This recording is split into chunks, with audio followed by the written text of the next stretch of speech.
Estamos de volta, boa tarde. Tivemos aí uma microfonia.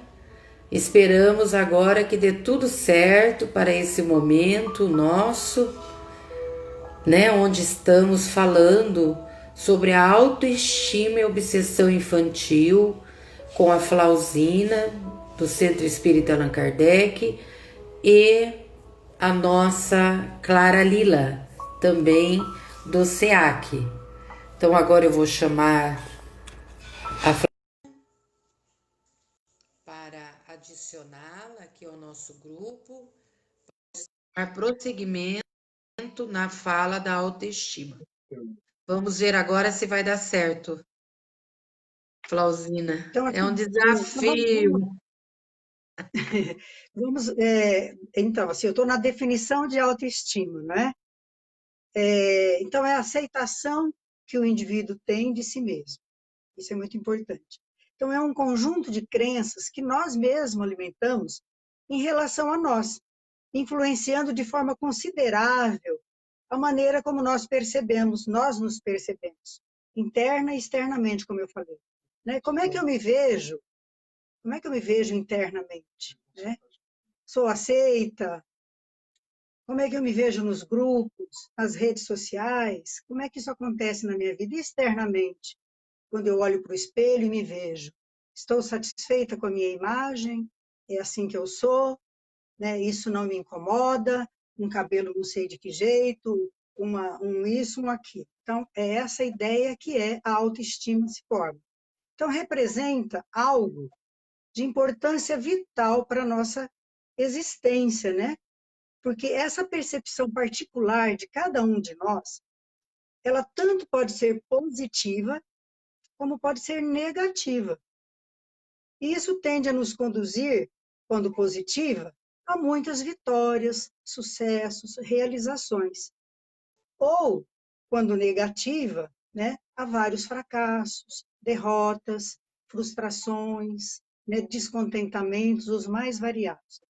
Então, eu selecionei na obra Educação dos Sentimentos. É um escritor, ele é membro da Federação Espírita do Rio Grande do Sul, é o Jason Camargo, não sei se alguém já ouviu falar. E eu acho que ele apresenta algumas considerações bastante significativas sobre a autoestima. Então, ele elenca sete importâncias fundamentais para a gente desenvolver e manter a autoestima. 7. A primeira que ele coloca é a importância do autoconhecimento. O que é o autoconhecimento, né? Eu preciso uma autoavaliação. Tudo que é auto é que eu volto para eu mesma, para o meu interior e me percebo. Então, autoconhecer, né? Ele é de grande valia para o nosso aperfeiçoamento. Porque quando a gente faz uma análise honesta, né, sobre nós mesmos, uma análise honesta, quando eu examino profundamente o meu eu tenho a percepção exata, né, dos pontos que precisam ser modificados. Então, o autoconhecimento ele é fundamental para o desenvolvimento de uma autoestima elevada, uma boa autoestima. Então, se eu não me conheço, se eu não sei quem eu sou, né, como que eu vou fazer esse processo? Como que isso pode acontecer? Então, não vai acontecer nunca, né? O autoconhecimento fundamental na nossa existência, né? Outra importância que ele coloca, da autoaceitação. Olha, autoaceitação. Aceite-se como você é, né? No momento que eu me aceito como eu sou, eu estou preparada para realmente fazer as mudanças necessárias. Então, eu preciso realmente me aceitar como eu sou. Se eu não me aceito como eu sou, eu fico com dificuldade, fico bastante assim, vulnerável. Porque a gente tem que imaginar que cada encarnação tem razões ponderáveis. E nós vamos terminar descobrindo valores significativos em nós próprios. A gente nunca deve querer ser outra pessoa, ser o outro, desejar, eu gostaria tanto de ser como ele é, eu gostaria tanto de fazer o que ele faz, né? Então, eu tiro o foco da minha essência e coloco o foco numa essência que não é a minha. Então, olha, autoaceitação é isso. Eu me vejo como eu sou, me aceito como eu sou e trabalho para que eu faça modificações no que precisa ser modificado, não é? Isso é muito importante. Muitos de nós, na verdade, né, esperamos, geralmente, que as outras pessoas valorizem em nós aquilo que nós próprios sequer reconhecemos em nós. Como é que nós vamos querer que alguém nos valorize se nós não somos capazes de reconhecer em nós mesmos ou virtudes, né, qualidades, ou dificuldades que nós temos? Então, como? Como que nós vamos querer, né? Então, isso é bastante, assim, relevante, né?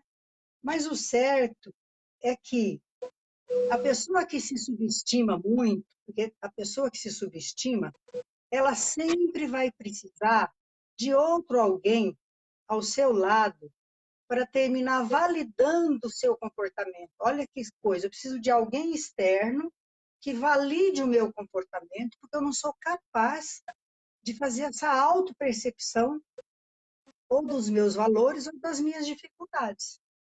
Então, eu preciso me conscientizar que a autoaceitação ela é bastante assim importante nesse processo de construção dessa autoestima tão desejada que a gente tem, não é? Outro ponto que ele coloca muito importante é a importância do autoamor. Tudo autoamor, autoestima, né? Autoconhecimento, autoaceitação e o autoamor. Se o próprio Cristo, gente, disse que nós deveríamos amar ao próximo como a nós mesmos. Cristo disse isso. Está lá, né? Então, se eu não me amo, eu não me reconheço, eu não me aceito, eu vou ter dificuldades enormes em todos os setores que eu for atuar. Na família, com os meus filhos, na casa espírita, no meu trabalho. Então, eu preciso desenvolver o auto-amor, porque Deus ama todos, e cada um de nós é uma centelha divina do Criador. Portanto, ame a si mesmo e ao seu semelhante. Claro que a gente não está falando aqui de nenhum narcisismo, né? De nenhum exagero, né? Ah, eu me amo, eu sou a mais linda, eu sou a mais isso. Não é nada disso. É você se auto-reconhecer como uma filha de Deus, uma centelha divina, um filho de Deus, uma criação divina, e que é amado. E que o próprio Cristo recomendou. Ame ao seu próximo, né? Você precisa amar ao próximo como nós amamos. Então, é essa a grande questão, né? Nós deveremos amar ao próximo como a nós mesmos. Bom, a outra fundamental, gente, a importância da fé. Mas fé em autoestima, o que tem a ver fé com autoestima? Tudo a ver, porque a fé é sempre uma certeza. Eu tenho certeza de que Deus existe, eu tenho fé de que Deus é capaz de criar tudo de maravilhoso. Eu tenho fé, né, na minha capacidade de trabalhar na casa espírita. Eu acredito no meu potencial. Então, a fé, ela vem alicerçando, né, o nosso trabalho. Então, a gente precisa ficar sempre do lado da confiança em si mesmo. Eu preciso confiar em mim. Eu preciso saber que eu sou capaz, né? Eu vou desenvolver um trabalho relevante. A dúvida, ela só vai abrir brechas, só vai abrir caminhos psíquicos de incertezas.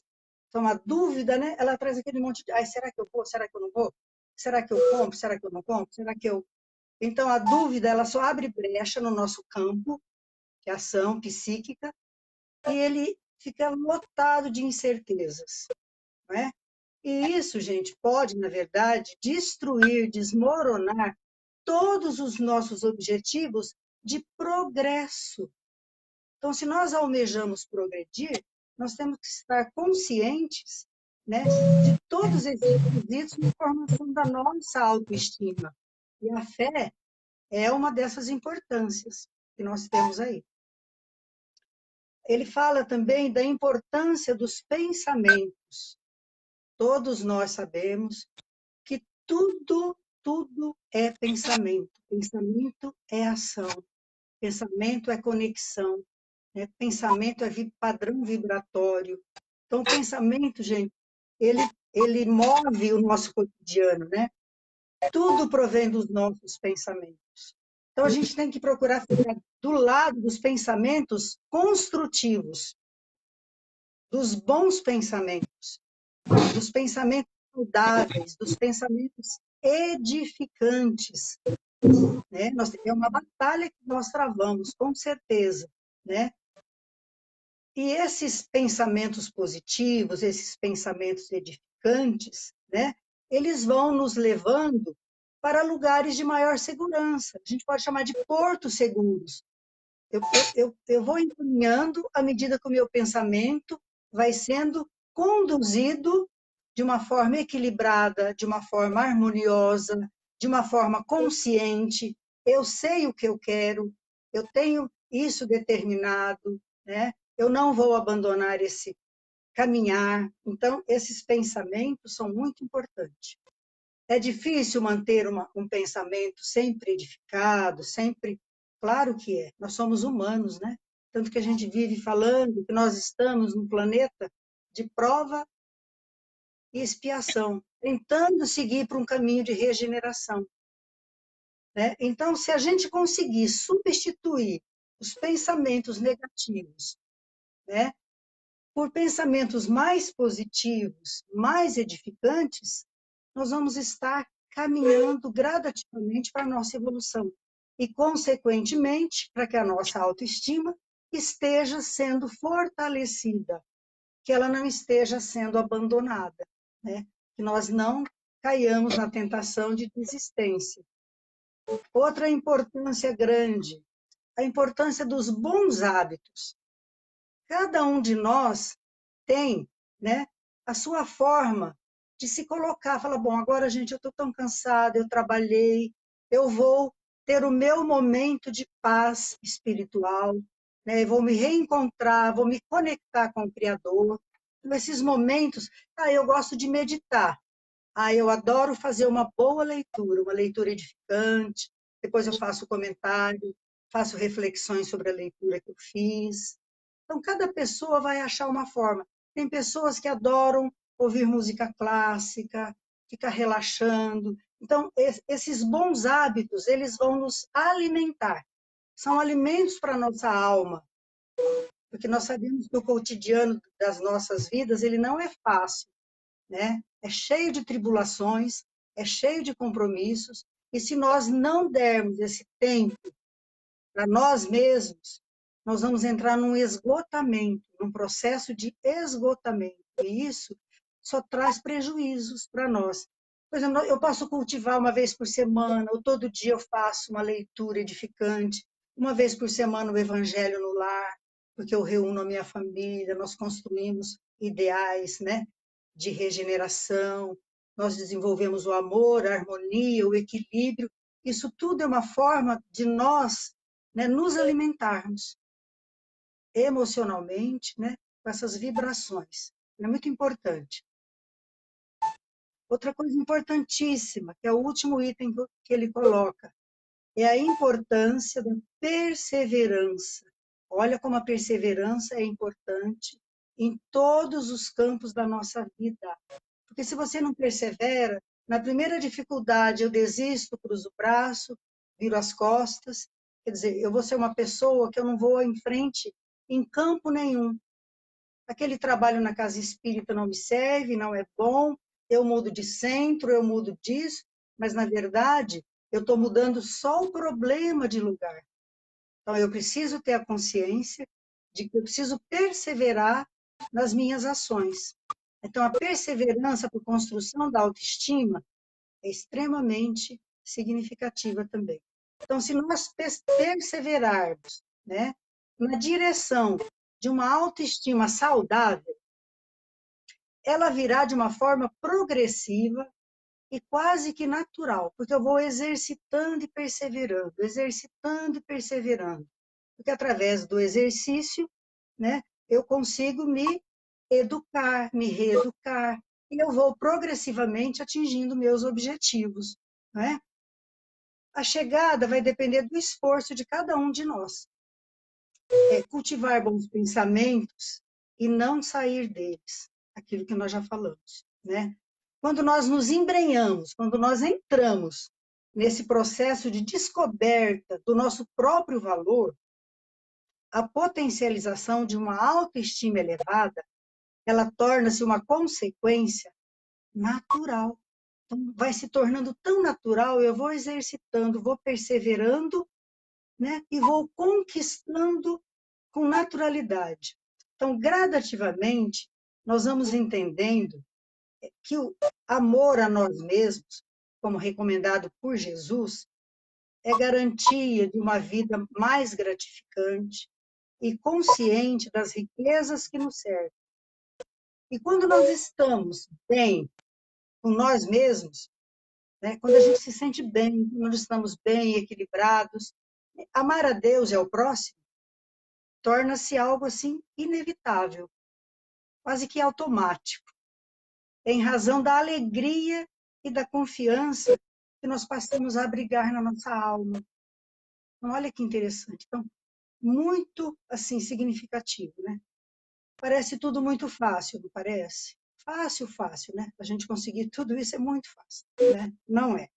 Então, agora nós vamos sair um pouco, nós vimos assim, esses 7, né? Essas 7 recomendações desse escritor, do Jason, lá de Porto Alegre, da FEB. Então, agora nós vamos ver, vamos transferir isso, né, para uma questãozinha assim. Então, como que nós vamos criar os nossos filhos confiantes e conhecedores de que são capazes de fazer e de ser? Como é que nós vamos fazer isso? Né?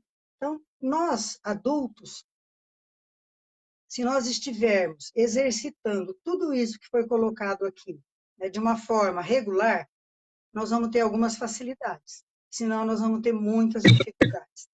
Então, eu vou lá na questão 385 do Livro dos Espíritos, e lá a gente encontra o seguinte: a infância ainda tem outra utilidade. Os espíritos só entram na vida corporal para se aperfeiçoarem, para se melhorarem. Então, quando nós recebemos uma criança, um bebezinho inocente, lindo, né, que nos encanta, temos que saber que aquela criança já tem uma bagagem que ela traz. Então, aquele ser inocente, aquela imagem da inocência, né, exatamente pela sabedoria divina, ela nos é dada para que nós possamos, né, levar isso adiante. Então, essa delicadeza da idade infantil vai tornar as crianças brandas, acessíveis aos conselhos da experiência e dos que devem fazê-los progredir. Nessa fase é que se lhes pode reformar o caráter e reprimir as más inclinações. Então, quando nós recebemos o nosso bebê tão amado, não é? Que ele já precisa ser amado desde que ele está sendo formado, como um feto, né? Sendo acolhido amorosamente pela gestante, pelo companheiro, conversando com esse espírito, seja bem-vindo, o nosso lar vai se formar. Então, a gente tem que fazer esse preparo psicológico, emocional, né? De conexão com essa chegada que vai acontecer. Tal é o dever que Deus confiou aos pais. Missão sagrada pela qual terão que responder. Então, nós temos que responder o que foi que nós fizemos, né, com os espíritos que recebemos para conduzirmos, para tutelarmos nesta encarnação, nesta etapa da vida. E a doutrina espírita, maravilhosa como é, ela nos esclarece, ela diz que todos os espíritos, em decorrência das encarnações anteriores, né, quando nascem, eles já trazem sua própria bagagem espiritual, cujo conteúdo é bastante variável para cada um deles. Aqueles espíritos que vivenciaram situações difíceis e traumatizantes, por certo, serão as crianças e os jovens com problemas mais complexos, para serem resolvidos, requisitando dos pais maior cota de compreensão, de paciência e de conhecimento também, porque nós precisamos estudar, nós precisamos conhecer, né, para poder agir da melhor forma.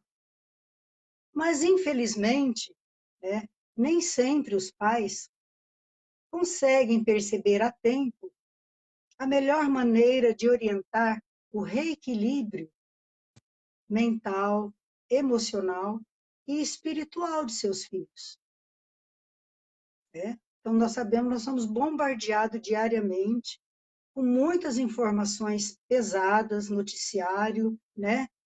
De casos tristes em família, de abandono, de violência, das mais diversas, né, atitudes inadequadas em relação a esse compromisso, mesmo em famílias espíritas, porque quem não é espírita, não tem esse conhecimento, né, é como disse, a quem muito foi dado, muito será cobrado. Então, nós temos o conhecimento teórico que a doutrina espírita nos oferece, mas entre pegar a teoria que nós temos e viver isso, exemplificar isso, tem uma distância muito grande. Então, nós temos que ter um cuidado enorme, né? Quando recebemos esses espíritos nos nossos lares, como vai ser o encaminhamento, como nós vamos conduzir isso para que eles realmente avancem, progridam, porque nós somos criados simples e ignorantes, mas para atingirmos a perfeição.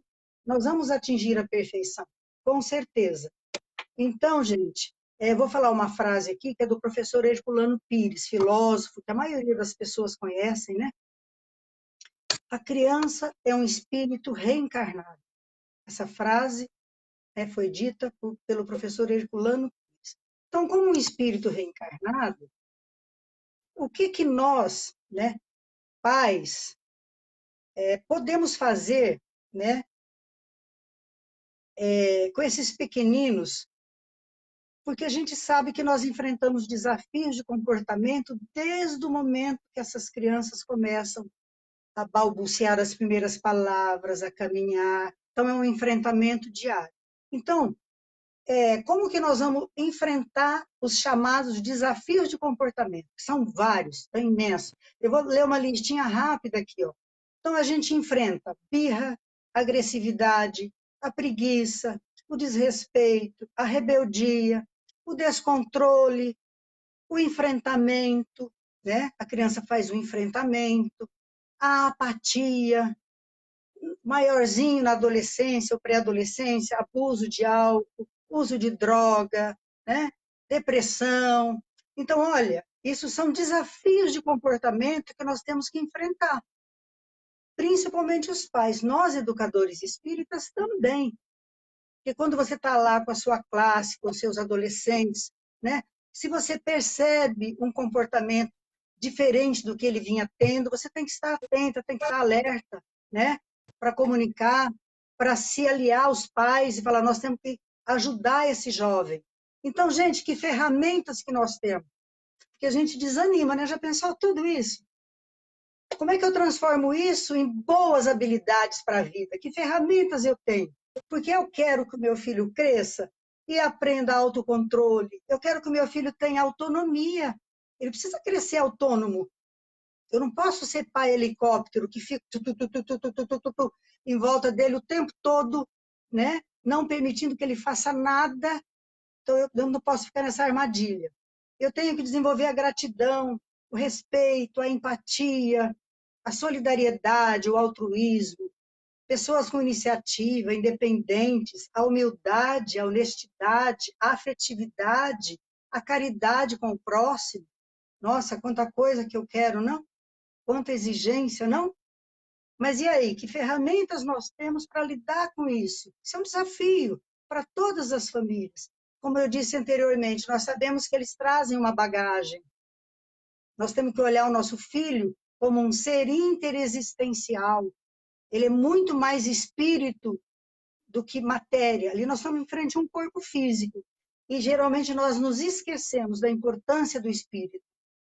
O espírito é permanente. O espírito não morre, né? O corpo físico se degenera, mas o espírito permanece, tá?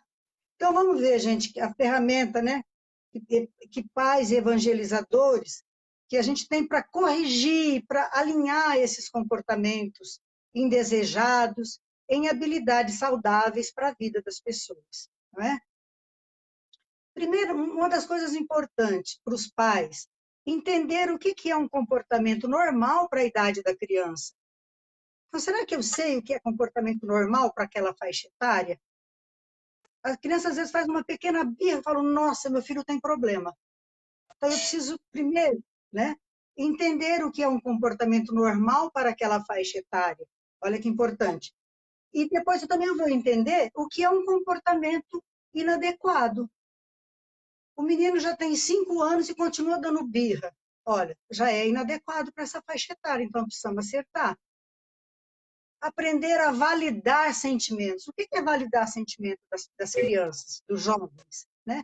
Quando eu valido um sentimento, eu reconheço o sentimento que ele está tendo naquela hora, naquela situação. Um exemplo de uma criança de 5 anos, está brincando. Aí a mãe chega e fala, filho, eu sei que é difícil parar de brincar, né? Eu sei que você adora brincar. Ó, só que agora é hora do jantar. E isso está lá na nossa rotina, no nosso combinado. Quer dizer, você validou o sentimento dessa criança, porque ele sabe, ele adora brincar, mas agora ele vai parar de brincar e vai jantar, porque isso é um combinado que eles fizeram. Olha que interessante que é, né? Ela não gritou, ela não puxou ele pelo braço e levou ele lá dando um safanão nele. Já falei 1000 vezes para você, tal. Não, ela simplesmente validou que ele gosta muito de brincar. E é importante brincar, mas agora ele vai jantar. Olha que coisa, parece que é tão simples, né? Mas não é, tá? Então, validar sentimento é isso. Eu preciso trabalhar a cooperação. Cooperação é fundamental. Eu posso pedir, a criança sente o maior prazer em auxiliar o pai, a mãe, e a gente, né, ignora totalmente isso. Ah, a criança atrapalha, a criança isso. Não, a criança precisa ser incluída na lida do lar, em todos os movimentos que acontecem. Olha que interessante, ele tem prazer, ele fica orgulhoso, né, de ajudar o papai e a mamãe. Olha que delícia que isso é, né? Ensinar a criança a se autorregular. O que é autorregulação? Eu não posso perder o controle. De repente, aquela criança, porque a pintura saiu para fora do limite do espaço do desenho, ela tem uma crise nervosa. Nossa, essa criança está totalmente, né? Não está sabendo fazer esse autocontrole. Acalmo essa criança e ouço. Por que você está descontrolado? O que aconteceu? Ah, mas nós podemos usar isso, usar a borracha, usar um elemento que vai corrigir. Se isso está te incomodando tanto, filho, olha, você está se aproximando, você está respeitando, porque para ele aquilo é um sofrimento. Você, adulto, não tem esses olhos, mas a criança tem esse sentimento. Então, eu respeito isso, eu acolho isso. E isso vai criando na criança uma condição, né, de autonomia, gente. Nós precisamos criar pessoas com autonomia, não é? Como eu falei, estabelecer combinados é outro ganho muito grande para as famílias. Então, vamos combinar, porque tudo que é feito pela família é muito mais fácil de ser respeitado, de ser seguido, porque não é uma coisa imposta, né? Não é um autoritarismo, porque eu não posso ser autoritário. O autoritário fala, eu mando aqui, filho tem que me obedecer, quem manda aqui sou eu. Esse é um fracasso. Esse é respeitado pelo medo. E isso traz consequências gravíssimas para o desenvolvimento, quando chegar na adolescência, não sabe por que aquela criatura faz tudo escondido do pai e da mãe. Por quê? Porque tudo é proibido. Então, o que ele vai fazer? Ele vai burlar. Então, é muito mais acolhedor, significativo, você trabalhar com o seu filho, sabendo que ele tem dificuldades, que ele precisa melhorar numa série de aspectos, né, do que fantasiar uma ideia de que seu filho é perfeito. Não, nunca. Então, não ser autoritário demais, né? Aqui quem manda sou eu, ninguém fala, é só obedece. Então, todo mundo age com medo. Isso não tem valor nenhum. Valor nenhum. tá? Eu crio vínculo, eu converso com meu filho olho no olho, eu abraço, eu coloco no colo, porque nós estamos falando aqui da primeira infância, né? Então, a criança precisa sentir esse acolhimento, essa aproximação, essa proteção que pai, mãe, avós, tios, próximos podem oferecer. Você vê a criança de 1, 2, 3, 4 anos, ela é extremamente física. Ela não fala, eu te amo. Às vezes ela até não fala, mas o que ela faz? Ela abraça, ela precisa do contato, ela gosta de colo, ela quer segurança, ela quer proteção, ela está pedindo. E as famílias, às vezes, não oferecem isso. Ou oferecem isso em excesso, né? Que também termina sendo prejudicial, né? Ensinar a criança, trabalhar com ela, para ela gerir as emoções dela, controlar essas emoções. Porque quando eu aprendo desde pequenininho a ter controle sobre as minhas emoções, eu realmente vou ter um caminhar muito mais tranquilo para a adolescência, muito mais saudável. Isso com a ajuda do adulto. Eu vou gerindo os meus conflitos internos, vou lidando com eles de forma saudável, porque eu tenho o acolhimento dos meus pais, o entendimento da minha família, né? Isso é extremamente significativo. Eu preciso evitar assim, muito demais da conta a permissividade, deixar fazer tudo, fala muito, mas não age. Então, o pai não pode ser assim, a família não pode ser assim, porque excesso de permissividade, né, você fica negligente. Então, a criança fica sem chão, sem referência. Na primeira infância, eu posso tudo. Então, eu vou crescendo perdido. Quando eu chego na adolescência, como é que eu estou?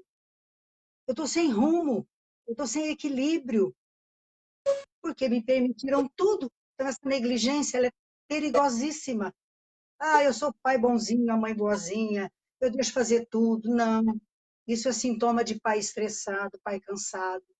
E não responsável pelo compromisso de encaminhar essa alma, de caminhar esse espírito, de conduzir para uma evolução. Então, isso é muito complexo, muito, assim, perigoso, né? Isso traz problemas sérios. Eu uso a firmeza, eu preciso ser firme, mas eu posso ser gentil. Gentileza gera gentileza. Porque se eu sou gentil com meu filho, em casa, por favor, muito obrigada, dá licença, você me ajuda aqui? Olha, eu estou com dificuldade nisso, filho. Porque às vezes nós adultos, nós temos vergonha de dizer para os nossos filhos dos nossos sentimentos, dos nossos medos. Nós somos humanos, então nós temos que nos aproximar, né? Então, mas eu posso ser firme, mas devo ser gentil. Firmeza e gentileza é o equilíbrio que a gente precisa para um caminhar saudável, tá? Agora, se eu tenho muita firmeza e nenhuma gentileza, eu caio no autoritarismo, que é terrível, né? Traz e deixa graves sequelas na alma das pessoas, não é verdade? Agora, o mais importante de tudo que eu falei, gente, é sermos exemplo. Como é difícil exemplificar, ser exemplo para os filhos, né? É importantíssimo isso, mas é fácil? De jeito nenhum. Ser exemplo, conduzir, né? Sendo realmente exemplo. Então, isso faz toda a diferença, nós sermos exemplo. Vou ler uma frase aqui, é de um poeta, escritor, filósofo, norte-americano. Ele escreveu isso. Suas atitudes falam tão alto que eu não consigo ouvir o que você diz. As suas atitudes, elas falam tão alto, quer dizer, que a fala se torna desnecessária. A importância do exemplo, a importância do ser, porque a criança precisa de referência, a criança precisa de um adulto continente, de um adulto que dá limite, né? Porque a criança ela é muito inteligente, ela é muito esperta, ela é muito motivada. Então, se o adulto, o pai fala uma coisa, a mãe fala outra, então ele começa a perceber quem é que facilita, quem é que está promovendo mais o que ele deseja. Ah, é a mãe? Ele vai procurar sempre a mãe. É o pai que dificulta. E isso cria no casal, né, uma, assim, uma diferença. O casal tem que estar unido, harmonioso, falando a mesma língua, tendo a mesma coerência com a criança, porque isso dá segurança, muita segurança para ela. E o que ela mais precisa nessa primeira infância é de se sentir segura. Ela sabe que ela tem um porto seguro, que é a família dela. É a referência maior, porque é na família que nós aprendemos, né, tudo que nós precisamos para depois nós expandirmos isso para a sociedade, para a nossa escola, para a nossa casa espírita, para o nosso clube, para onde nós formos. Então, nós temos como base a nossa família, a nossa referência maior. Então, nós, pais, realmente temos um compromisso muito grande, né, em conduzir essas almas, né, para o progresso, né? E aí, só para encerrar, eu fiz outra perguntinha. Vou perguntar e não tem resposta, né? Que família deixa de matricular seus filhos nas escolas regulares? A resposta é nenhuma. Todas as crianças estão na idade escolar, estão na escola. Pode ser por motivo assim, se eu não colocar o meu filho de 5 anos na escola, o conselho tutelar pode receber uma denúncia, vir aqui e me autuar. Então, esse é um motivo, né? É uma regra que existe. Mas a maioria não é por isso. A maioria é porque deseja o melhor para o filho. Eu quero ter um filho só, porque eu preciso dar tudo para o meu filho. Tudo é o quê? O desnecessário. E a outra pergunta: quantas famílias matriculam seus filhos na escola das almas?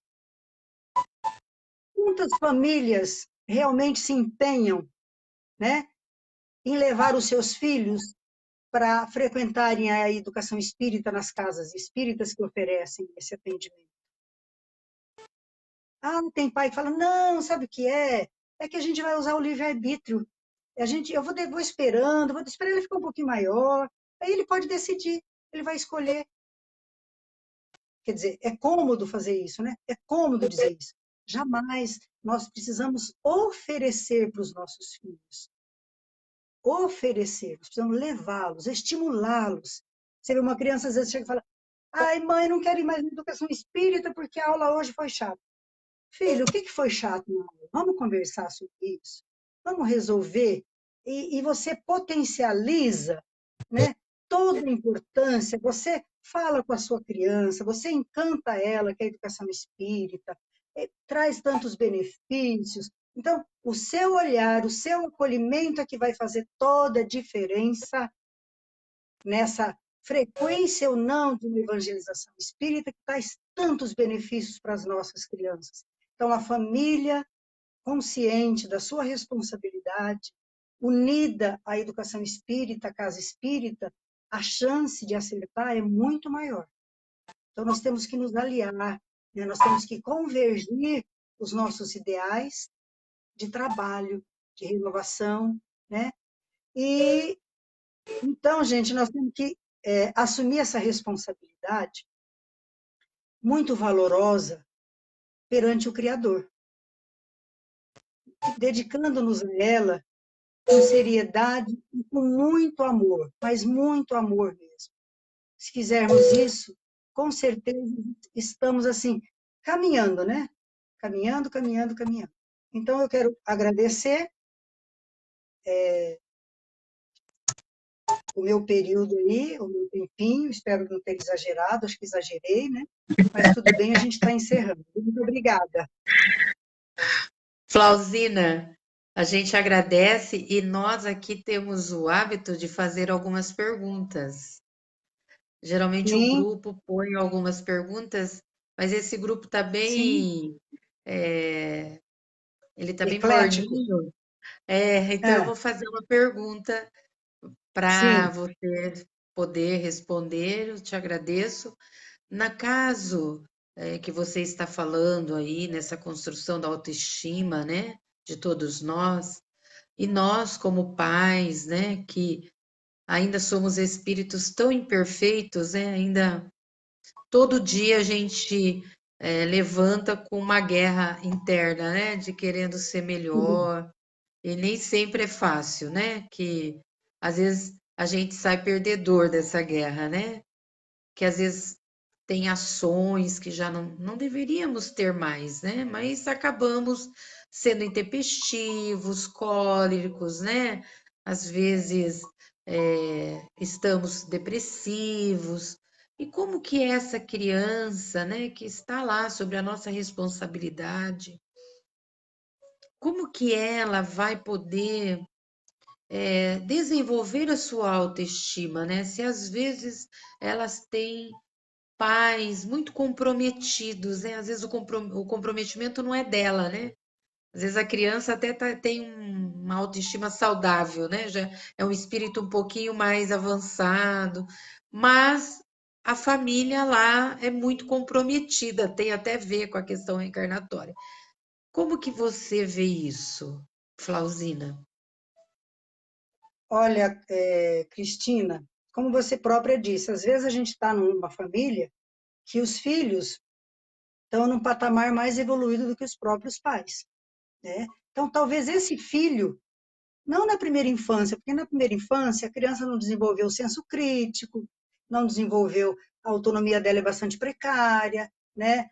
Então, assim, ela é bastante limitada.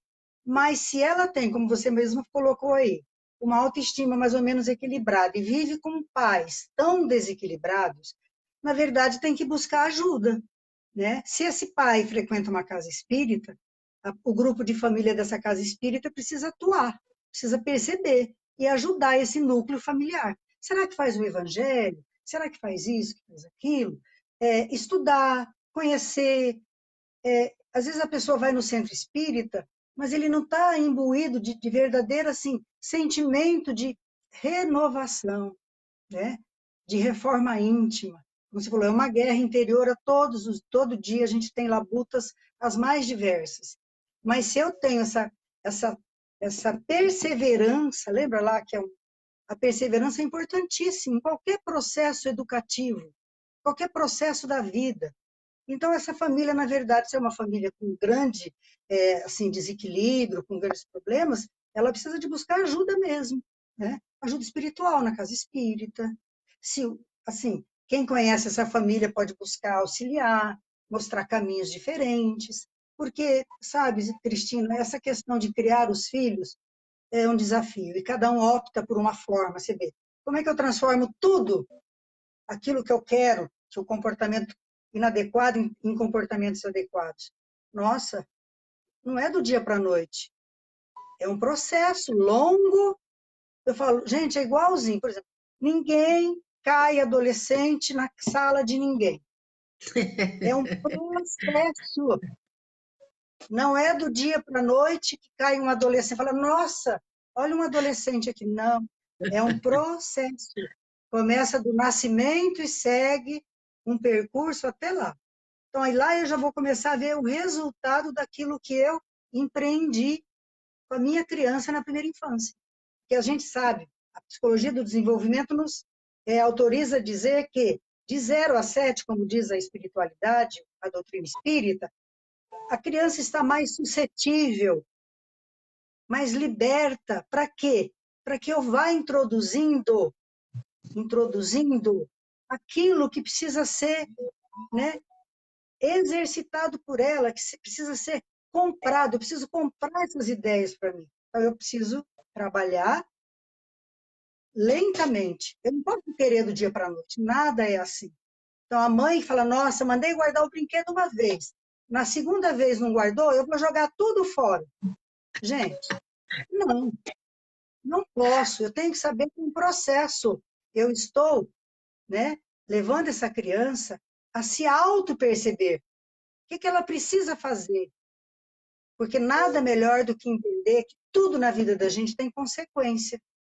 Pode ser muito boa, mas pode ser muito ruim, desde a primeira infância. Se eu pego um brinquedo e jogo e quebro, eu estava com raiva, eu quebrei o brinquedo. Que consequência que tem? Você vai ficar uma semana sem ver a televisão. Bobagem.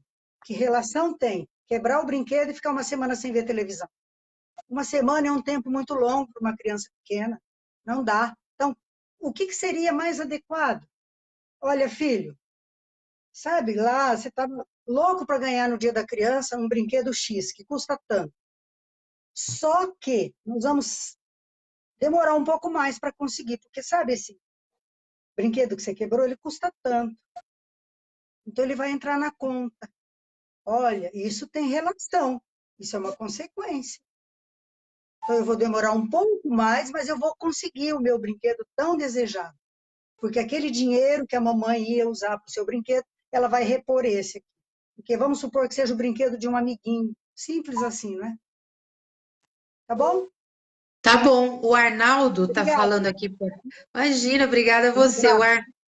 O Arnaldo, aqui na nossa tela, ele está dizendo que ele tem um filho de 30 anos, que ele ainda 30 não é anos. muito, que não é muito autônomo e que ele conversa muito para desenvolver isso, essa autonomia no filho, né? Que ele está sempre trabalhando isso, né? Porque acho que é uma Mas, dificuldade dele, né? Enquanto espírito imortal. na verdade, Arnaldo, aí, com 30 anos, a gente espera que ele já tenha assim, vida própria, profissão, né? Então, na verdade, você tem que fazer assim, uma retrospectiva, né, de como foram os primeiros anos de vida dessa criança, do seu filho, e como você conduziu isso, né? Por que que ele chegou a 30 anos sem autonomia? Você era um pai, vocês são um casal que sempre está suprindo todas as necessidades, que a gente brinca, às vezes a criança vai falar água, o pai já vai lá, corre da água. Então a criança não precisa nem falar que quer água. Você quer água, filho? Você quer isso, filho? Então o que que eu vou criando? Um ser acomodado, que espera que eu traga tudo de bandeja para ele. E inconscientemente, muitos pais fazem isso, porque amam, né? Mas amor em excesso prejudica. Então, eu tenho que ter a racionalização nessa hora e a percepção de que, com 30 anos, realmente é muito difícil eu conduzir isso, sair desse sistema, né, de não autonomia para atingir a autonomia. Mas eu ainda posso tentar algumas situações, mas eu acho que num caso assim, aí já precisa de uma ajuda mais assim, especializada, né? Fazer uma boa terapia, eu acho que é uma recomendação interessante. Ele diz também que ele é muito esforçado, trabalha sempre fora de casa, né? Talvez eu acho que essa proposta de uma ajuda especializada, né, é Eu acho sempre que é bom, bom. porque deve ter algumas situações, como somos espíritos imortais que trazemos lá de Sim, trás, sim, que não dá sim, condições para a gente ser muito independente, às vezes tem medo, né? sim, Tem sim, alguma. sim. E a Não, mas terapia tudo ajudaria, bem. né? É. Se é muito tímido desde a primeira infância, excesso de timidez já é um sintoma que nós precisamos cuidar. Então, a criança tem que se expor, a criança precisa se colocar, ela precisa dar opinião, né? Por isso que o autoritarismo exagerado, ele poda tudo isso. Ou então o liberalismo total, são dois opostos, difíceis de ser lidado. Então, a gente tem que buscar um equilíbrio. Eu posso ser exigente, mas eu posso ser gentil. Então, essa junção de exigência e gentileza vai dando, né, um equilíbrio. Tá certo. Nós ficamos muito felizes em recebê-la. Esperamos que Obrigada. você retorne com outros Olha, assuntos. eu não sou palestrante, viu, gente? Não, sou uma simples mortal que trabalha em educação há muitos anos, mas eu não sou palestrante, não. Né? A gente se esforça para fazer algumas coisas, para compartilhar, né? Mas tudo Aqui é uma bem. Muito conversa. Aqui é uma obrigada. conversa, é todo mundo É, igual, todo mundo trocando, né? isso Todo é bom, é mundo bom. aprendendo um com o outro, né? E é isso que forma esse grupo aqui, né? Com essa Exatamente, isso é bom. proposta. E vou chamar É você bom. para falar lá para minhas meninas lá da creche, sobre Ótimo, essa será um questão da prazer. autoestima, só que não pode ser no viés espírita, né? Tem que tirar, Não, eu porque vou lá falar. já. É. Aí eu falo tecnicamente. Perfeito. E o Arnaldo está dizendo para você aqui que o menino foi sempre tímido mesmo, que ele foi Então, muito né, na tímido. verdade, as crianças muito tímidas, elas precisam muito de ajuda.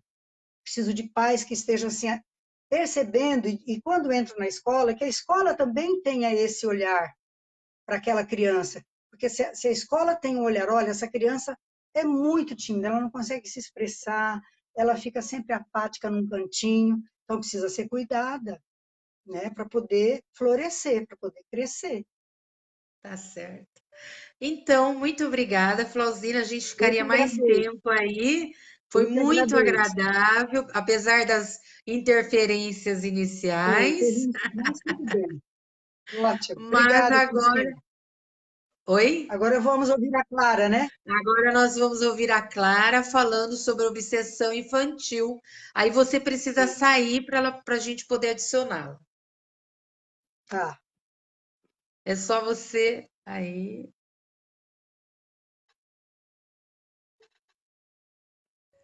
Ok. Agora estamos aguardando a Clara. Dá um oi, Clara, para nós, para que a gente possa adicioná-la aqui no nosso encontro, falando sobre a obsessão infantil para nós, né? A Clara.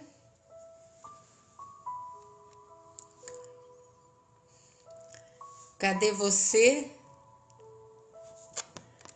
É um assunto interessante, né? Nós vamos trazê-la mais vezes para que a gente possa aprofundar, né? Mais esse assunto. A Clara está entrando e vamos agora conectá-la a nós.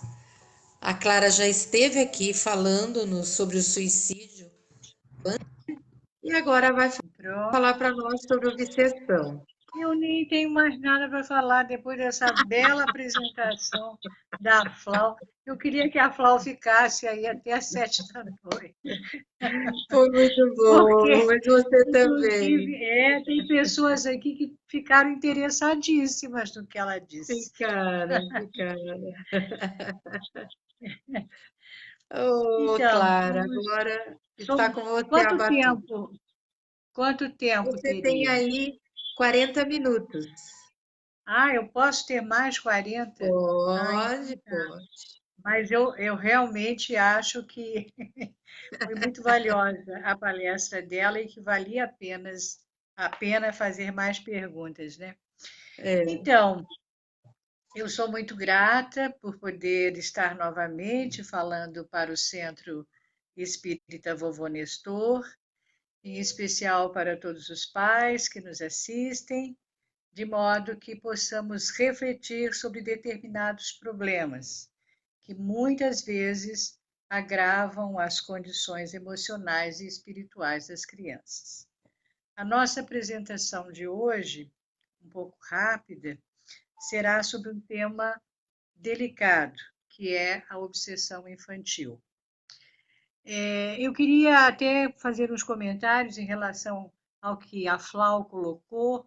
Me pareceram assim conflitos graves existentes nos relacionamentos entre pais e filhos, e isso pode levar as crianças a vivenciar processos obsessivos, atraindo obsessores para si mesmos. Então, vamos tentar conceituar o que seria obsessão. A obsessão é a ascendência que certos espíritos logram ter sobre as suas vítimas, causando-lhes dificuldades espirituais. Então, num conceito simples, colocaríamos isso. E na visão espírita, como avaliar as causas obsessivas que atingem crianças e adolescentes? Nós vamos iniciar com uma passagem de Jesus. Eu fiquei assim sem lembrar se eu já havia, né, falado sobre, lido essa passagem de Mateus, capítulo 17, versículos 14 a 18, porque tem sido tanta palestra, né, tanta apresentação, eu digo, será que eu já falei isso no Vovô Nestor? sem Mas problema, sempre não há problema, porque se tratando do Evangelho, quanto mais se repetir, melhor. com Então, certeza. disse Jesus, quer dizer, disse Mateus, registrando essa passagem de Jesus. Quando ele veio ao encontro do povo, um homem se lhe aproximou e, lançando-se de joelhos a seus pés, disse: Senhor, tem piedade do meu filho que é lunático e sofre muito, pois cai muitas vezes no fogo e muitas vezes na água. Apresentei-o aos teus discípulos, mas eles não o puderam curar. Disse então Jesus: Trazei-me aqui esse menino. E tendo Jesus ameaçado o demônio, este saiu do menino, que no mesmo instante ficou são. Então, essa belíssima passagem do Evangelho, belíssima e ao mesmo tempo triste, não é? Culmina com a ação benfeitora de Jesus sobre a necessidade de ajuda ao Pai, desesperado pelas condições de dor do seu filho. Então, nós podemos imaginar como aquela criança deveria estar sofrendo naquele momento. Ao analisar essas palavras do Mestre, verificamos que esses problemas de ordem obsessiva sempre existiram em crianças e não acontecem somente nos tempos modernos. Mas intriga-nos que esta situação possa ocorrer com crianças que são tão meigas e puras. A análise feita por Allan Kardec, a questão 199, em O Livro dos Espíritos, esclarece-nos sobre o problema, diz o codificador. Aliás, são palavras de Kardec, aliás, não é racional considerar-se a infância como um estado normal da inocência. Não se vêem crianças dotadas dos piores instintos numa idade em que ainda nenhuma influência pode ter tido a educação? Algumas não há que parecem trazer do berço a astúcia, a felonia, a perfídia, até o pendor para o roubo e para o assassínio, não obstante os bons exemplos que de todos os lados se lhes dão? Donde proverão instintos tão diversos em crianças da mesma idade, educadas em condições idênticas e sujeitas às mesmas influências? Donde a precoce perversidade, senão da inferioridade do espírito, uma vez que a educação em nada contribuiu para isso? Sofrem, então, por efeito dessa falta de progresso, as consequências não dos atos que praticam na infância, mas dos de suas existências anteriores. Então, ao fazer essa análise, Kardec procurou transmitir, né, alertas e orientações sobre a periculosidade de indivíduos reencarnados, mostrando, ainda na infância, a maldade que existe em alguns deles, fruto do seu atraso espiritual. Então, a primeira coisa, eu até escrevi aqui o que a Flau falou em relação a Herculano Pires: a criança é um espírito reencarnado. Então, essa é a primeira coisa que nós temos que lembrar sempre, de modo que, ao educá-lo, nós tenhamos de vista essa realidade. Então, como podemos melhorar certas condutas de crianças, atribuindo-se ao fato de que não conseguimos evitar que a infância tenha ocasião ou meios de praticar o mal?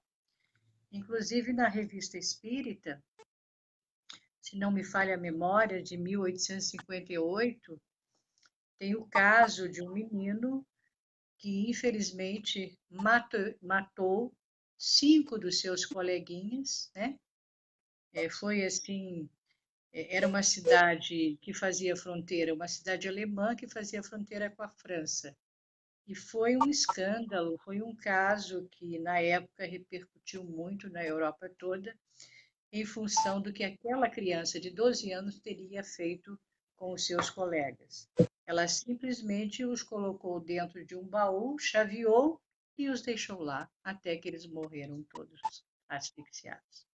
Então, a gente tem que realmente observar melhor, né, as nossas crianças, exatamente para podermos ajudá-las. A obsessão infantil é assunto delicado e traz suas causas profundas no pretérito, atingindo desde cedo a vida de algumas crianças, situação passível de mudança, de acordo com as circunstâncias, graças à misericórdia divina. que nunca desamparou a nenhum de seus filhos. Então, nós sempre teremos a ajuda do plano espiritual para que possamos fazer o melhor em relação a eles. A autora Sueli Caldas Schubert analisa algumas razões que levam determinadas crianças a enfrentarem dificuldades obsessivas. Ela vai dizer no livro. Caiu, mas ela vai voltar. Vamos adicioná-la de novo.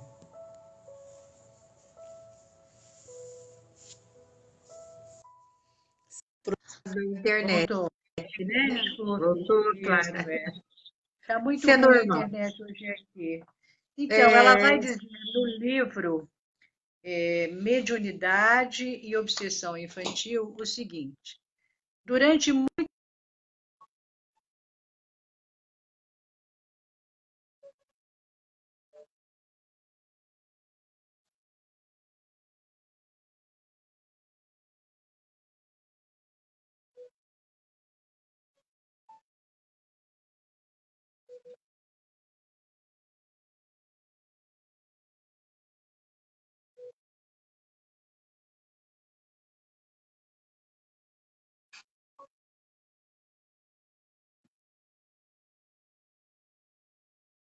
tá cortando, Clara. internet. Tá cortando. Deixa Eu vou tirar, eu vou. eu ver. Onde é que eu parei? Onde é que vocês conseguiram? A prática, porém, mostrou. Posso repetir? Você começou a ler o livro. Então, tá bem, eu vou repetir Ainda, a ainda tá leitura desse. cortando.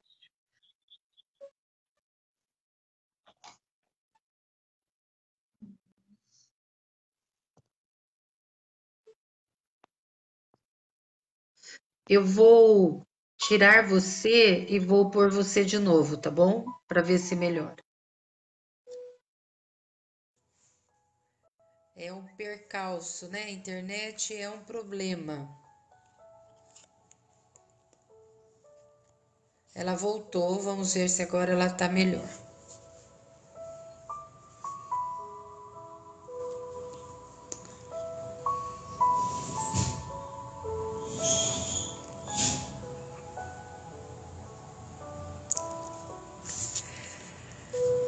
São os desafios novos, né? Do nosso trabalho virtual, por conta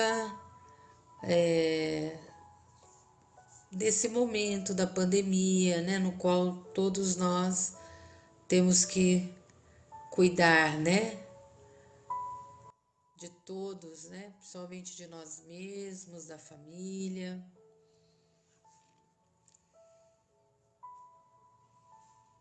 Não tá conseguindo, ó, tá conectando a Clara. Vamos ver se vai dar certo lá.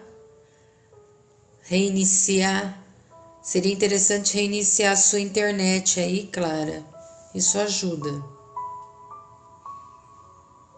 Melhora. Um assunto interessante, né, pessoal? A obsessão, né, infantil. Bem esclarecedora, né?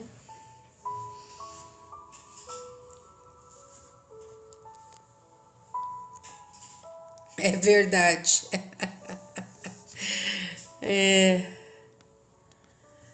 Não é fácil, viu?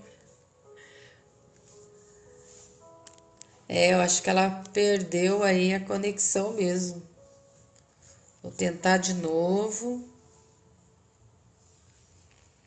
Agora estamos aí, vamos ver se ela já voltou. Voltou.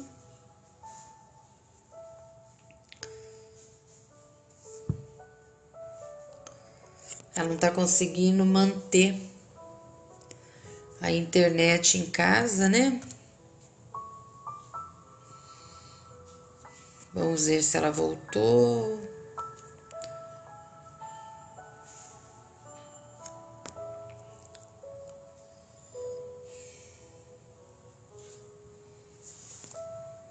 Não consigo. Oi, Clara, não consigo te adicionar.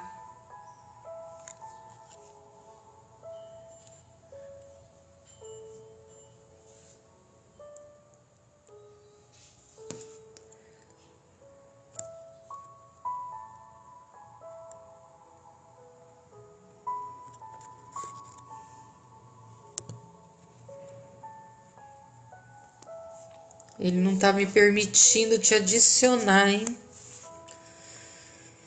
Ai, Jesus, agora consegui. Tô adicionando você, Clara. Agora deu certo, ele liberou. Vai conectar agora.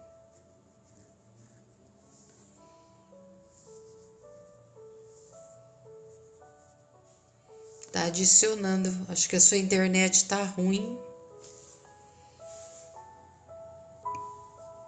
Ele não consegue conectar com você.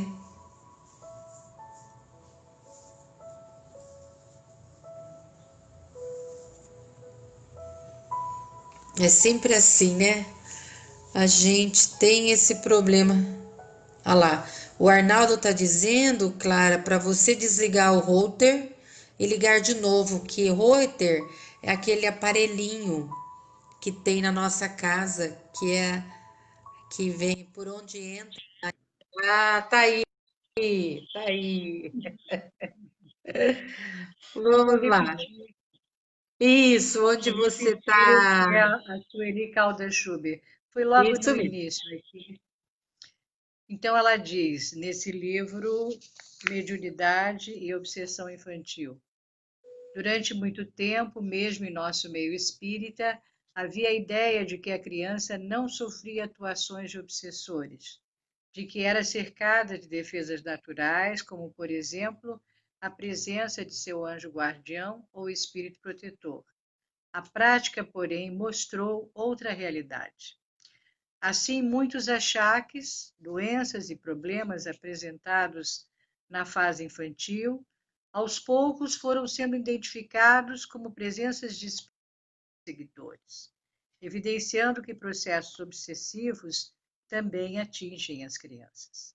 Não é difícil deduzir que a causa profunda nestes casos está nas vivências pregressas, já que aquele que momentaneamente habita um corpo infantil é, na verdade, um espírito multimilenar, com uma longa história e vasto cabedal de experiências, a maioria delas comprometedoras.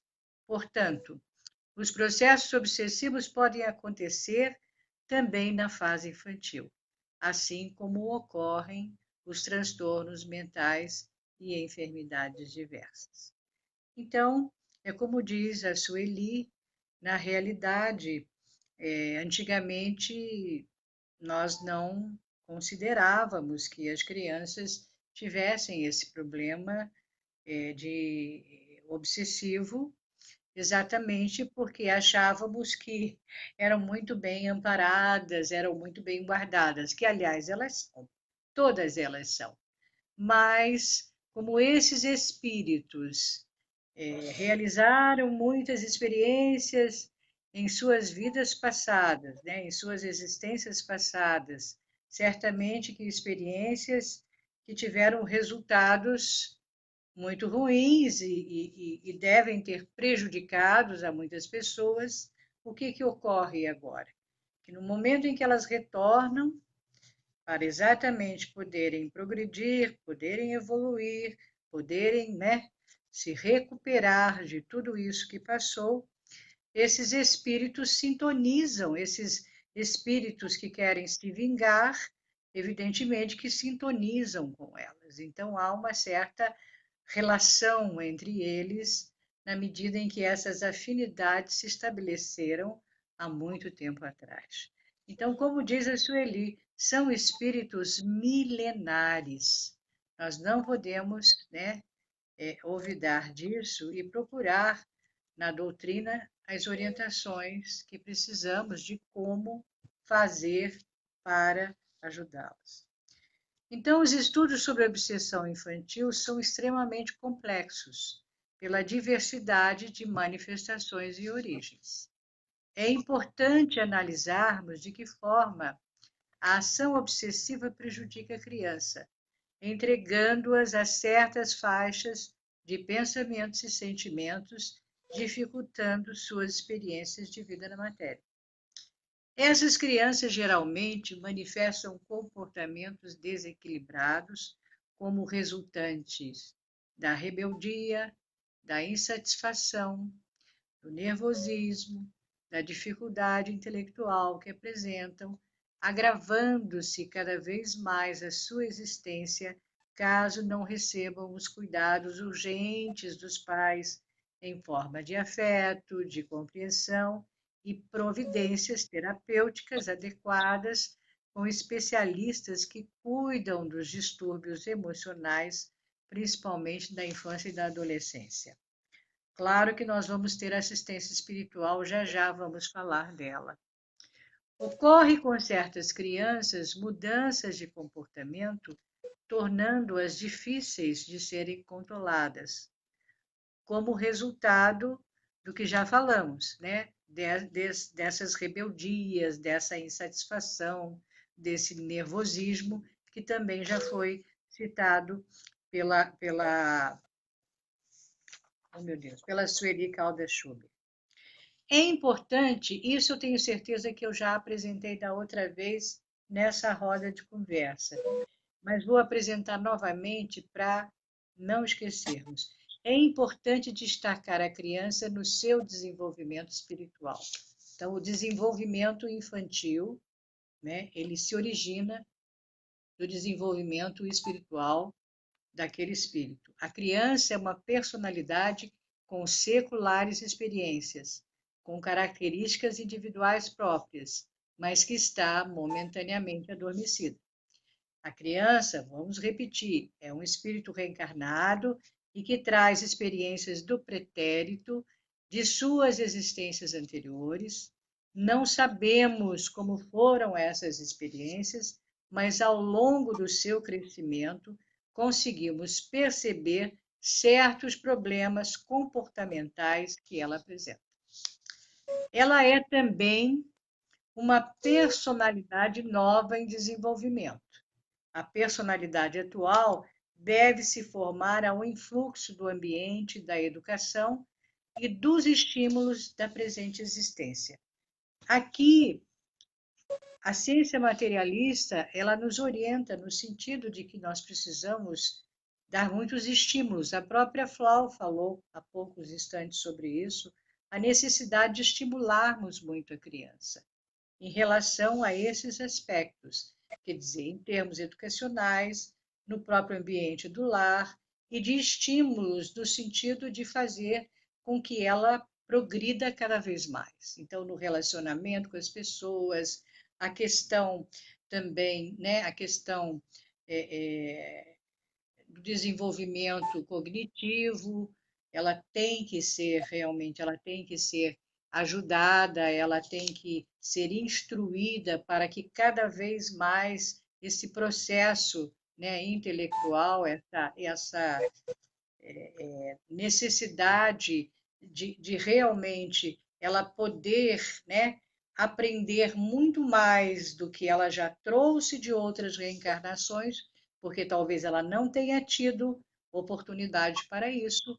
Então, muitas crianças retornam, muitos espíritos retornam exatamente para serem ajudados intelectualmente e para, evidentemente, encontrarem outros caminhos onde possam ser trilhados e descobrirem, né, propostas como as nossas, quer dizer, descobrirem teorias, melhor falando, em vez de propostas, teorias como as nossas, que a doutrina nos oferece.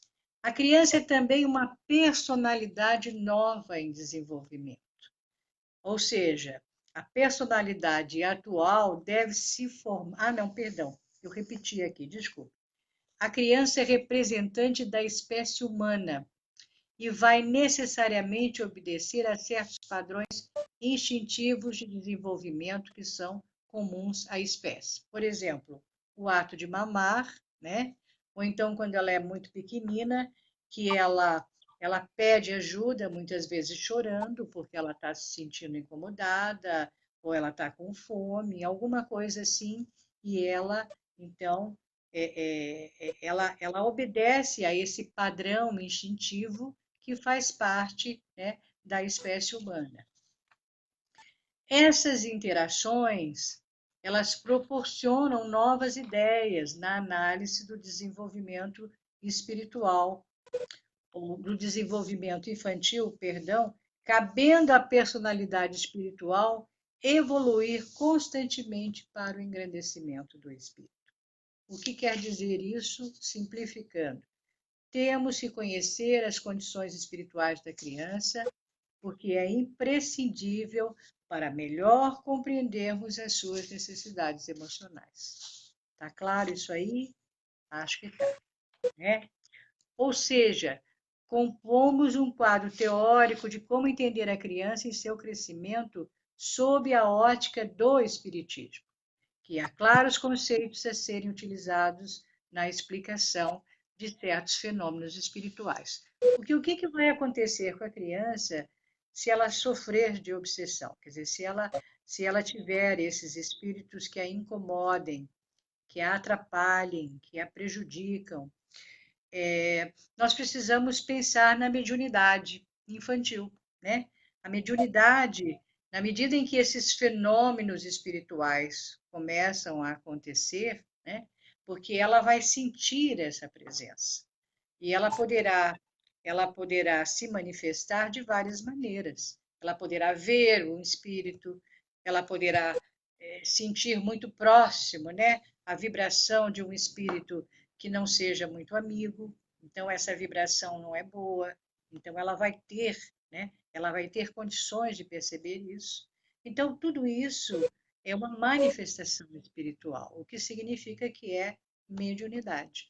Então a criança, ela tem mediunidade? Tem mediunidade, né? Nós sabemos, inclusive no livro dos médiuns, isso é dito, mas os espíritos superiores, eles nos dão muitos conselhos nesse sentido, que nós não podemos estimular, né? Nós precisamos encaminhar a criança para o centro espírita e dentro dessa proposta de assistência espiritual, ela será, evidentemente, né, encaminhada, ela será orientada. Nós vamos falar daqui a pouquinho melhor disso. É necessário, pois, entendermos certas manifestações que ocorrem com a criança enquanto espírito imortal. Ao falarmos da reencarnação, lembramos da espiritualização do ser, descobrindo a verdadeira consciência individual que existe em cada criatura. Então, cada um de nós, né, tem essa consciência individual. Então, somos espíritos, cada um tem a sua história, cada um tem, né, as suas conquistas e também as suas derrotas. Vamos então agora à necessidade da assistência espiritual, sim, a ser dada às crianças portadoras desses problemas obsessivos. Então, o atendimento de passes magnéticos, da água fluidificada, das reuniões do Evangelho no lar, a Flau falou muito bem disso, e da evangelização infanto-juvenil ou educação espírita cristã para crianças e adolescentes. É imprescindível considerar a evangelização de crianças e adolescentes nos lares e nos centros espíritas como uma verdadeira educação para a formação espírita cristã das novas gerações que necessitam evoluir moralmente em seu retorno à Terra, para a continuidade do processo de transição planetária e do renascer de uma nova era. É primordial compreender a extensão e a importância da prática evangelizadora, a ser exercitada com as nossas crianças e adolescentes, e que haverá de permitir o seu progresso espiritual. Me parece que a Flau chegou a fazer uma observação de que alguns pais deixavam para mais tarde, aguardando o crescimento da criança para que elas escolhessem a sua própria crença. Como? Né? Então, não está muito claro o entendimento que devemos ter em relação à doutrina espírita. O que é que a doutrina nos diz? Por que nós reencarnamos? Quais as razões de voltarmos reencarnados para o mundo material? O que é que nós temos que fazer aqui?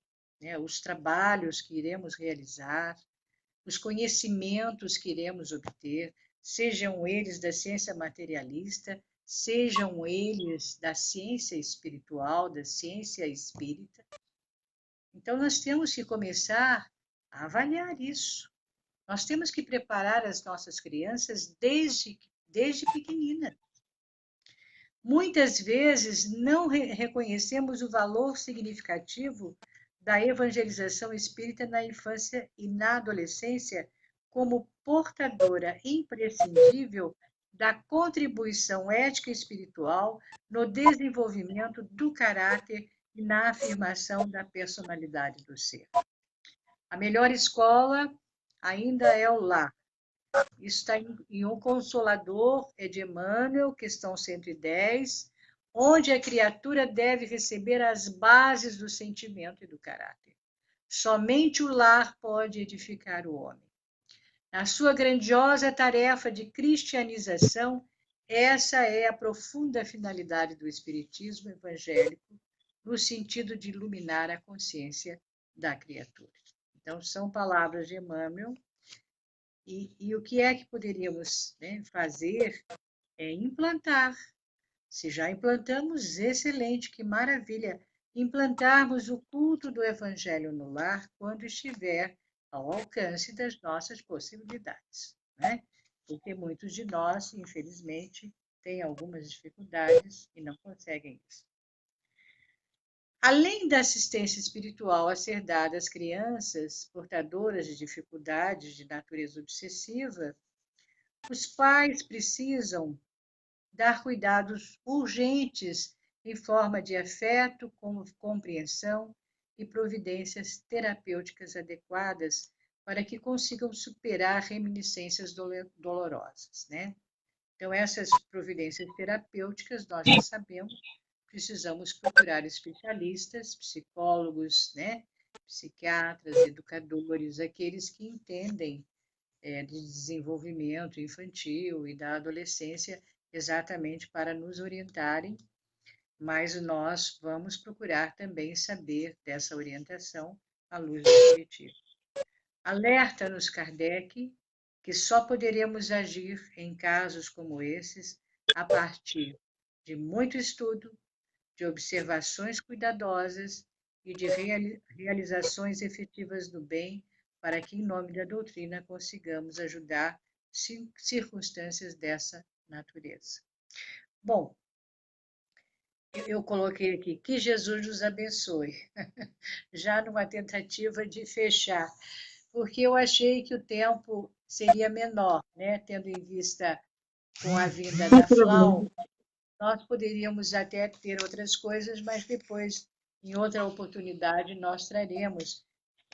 Quando eu falei desses conflitos, logo no início, que eu fiz essa observação em relação à fala da Flau, dos conflitos graves existentes no relacionamento entre pais e filhos, nós temos algumas coisas que também, infelizmente, muitas vezes levam a criança a adquirir esses problemas obsessivos. Então, é preciso que tenhamos muito cuidado, e num outro momento a gente pode até falar, por exemplo, problemas de pais que abandonam filhos, rejeição paterna, rejeição materna. Outra coisa é a violência doméstica, quando acontece.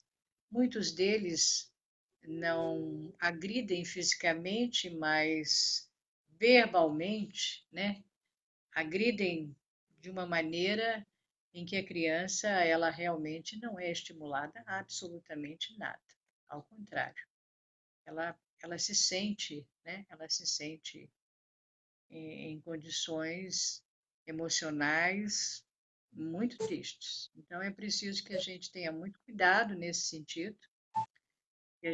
A Flávia falou muito bem algumas coisas sobre isso, então acho que isso ficou bem destacado. Mas futuramente, a gente pode, né, à luz da doutrina, a gente pode trazer algumas contribuições nesse sentido. Perfeito, foi ótimo, Clara. E eu gostaria de fazer uma pergunta, porque é um assunto tão, né, importante. Eu gostaria de saber se você vê o tema, né, obsessão infantil com preconceito. Se as casas espíritas ou as pessoas têm esse preconceito em relação a falar sobre esse assunto. Eu não vejo como bom, poderia até já ter observado isso, mas em todas as instituições por onde nós passamos, inclusive a própria Federação Espírita Brasileira, onde estivemos por mais de 30 anos trabalhando e continuamos, né? Porque tanto no Rio de Janeiro, a sede histórica, como também em Brasília, nós ficamos quase 40 anos trabalhando. E nunca houve isso, ao contrário. O que acontece é que aquilo que a Sueli falou é muito verdadeiro. Nós achávamos que isso não poderia acontecer com a criança. Exatamente porque a criança era muito doce, muito pura, muito boazinha. Mas o que é que Kardec nos diz? Que não, que são espíritos, infelizmente, que ainda, né, carregam maldades dentro de si. Quer dizer, são espíritos que já enfrentaram determinadas situações que, infelizmente, os prejudicou sensivelmente, porque é claro que isso tudo tem, né, uma lei de ação e reação que certamente nos prejudica profundamente. Então, nós estar um pouco mais alertas, um pouco mais vigilantes. Hoje, nós já percebemos que as pessoas começam, sim, a aceitar e a entender que isso existe com a criança. Existe. Eu acho que já falei até com você um dia desses sobre, sobre a Daisy Machado, em que no livro dela ela coloca casos reais. Ela faz, inclusive, uma distinção, lembra, entre obsessor e perturbador. Ela vai dizer que obsessor é realmente um desafeto do passado e que nos acompanha, né? Nos acompanha constantemente. Já reencarnamos e eles já estão do nosso lado. Mas como? Eles estão do lado de uma criança recém-nascida? Estão do lado de uma criança recém-nascida, dependendo de quem ela seja. Eles estão. Isso ocorreu uma vez. Eu estava muito preocupada com uma criança da minha família, e isso já faz mais de 30 anos que aconteceu. E ela tinha nascido, e nos primeiros dias, nos primeiros 2 meses, ela deu muito trabalho. Ela chorava constantemente, ela não conseguia dormir, ela não queria se alimentar, e nós não sabíamos mais o que fazer. E então eu fui a um centro espírita muito antigo, que foi fundado em 1946, lá na cidade do Rio de Janeiro, Grupo Espírita André Luiz. Foi o centro espírita por onde o Peixotinho passou, o Peixotinho, aquele médico. Então, aí lá eles têm, até hoje, eles têm uma atividade que é de receituário, não só de remédios homeopáticos, mas também eles dão certos diagnósticos. Se você, por exemplo, está com interferência espiritual, se você está com problemas obsessivos. Podem ser problemas obsessivos simples, mas não significa que não esteja obsidiado. Então, até aí, nós temos que estudar bem a obsessão para exatamente sabermos examinar isso. E qual não foi a minha surpresa quando chegou a receitinha dela e que estava ali, interferência espiritual. Aí eu corri para falar com a presidente, que está lá até hoje, né? Isso já mais de 70 anos, na realidade, e ela me disse assim, mas o que que você quer? Ele falou, você acha que os obsessores vão ficar lá no lugar deles e vão deixar, né? Vão deixar o inimigo e aqueles que eles querem se vingar por conta do que eles fizeram? Quer dizer, imagina o que é que não foi feito, né, em vidas anteriores para que ela tivesse essa dificuldade enorme. E aí começamos com os passes, começamos a levá-la constantemente. Os pais até hoje são evangelizadores, até hoje. Que Imagina se lindo. não fosse. Quer dizer, ela nasceu num excelente lugar, porque certamente ela teve todas essas oportunidades, porque a misericórdia divina é infinitamente grande, né? Ah, é? Está com esses problemas? Tudo bem, mas vamos ver de que forma ela vai poder ser amparada, ela vai poder ser ajudada. Isso vai acontecer com todas as nossas crianças. O alto, nós temos entidades maravilhosas da espiritualidade que cuidam das crianças, né, há milhares de anos, né, que cuidam das crianças com uma dedicação e com uma devoção extraordinária. Existem educandários, né, infantis que recebem as crianças enquanto os pais não conseguem se aproximar mais delas, porque algumas desencarnam cedo por conta da sua programação e os pais, coitadinhos, sofrem, né? Mas depois vão reencontrá-las, sem dúvida vão reencontrá-las. Então, são espíritos que se devotam ao trabalho da infância e que estão cuidando dela quando isso acontece, né, em termos de problemas obsessivos. Então, acho que realmente não há preconceito. Eu acho que há, hoje em dia, um certo esclarecimento, e na medida em que nós avançamos e estudamos cada vez mais a ciência espírita, realmente passamos a compreender de que forma podemos ajudar a nós mesmos, né? Porque somos nós que acolhemos essas queridas almas, né? Que tanto amamos para que elas não se percam, para que elas se reconciliem com o bem, para que elas realmente possam cada vez se tornarem melhores espíritos. Muito obrigada, viu, Clara, Flauzina. Também vou te convidar para vir falar com as minhas meninas na creche, Ah, né? meu Só não Deus. pode tocar no assunto espírita, né? Mas de uma outra forma pode ser falado, né? Falar em Deus. Muito obrigada, meninas. Muito obrigada a todo mundo. Agradecemos e que Jesus possa nos amparar sempre, né, nessa tarefa do bem. Muito obrigada. Fiquem com Deus. Ah, você Obrigada, também. Clara. Obrigada.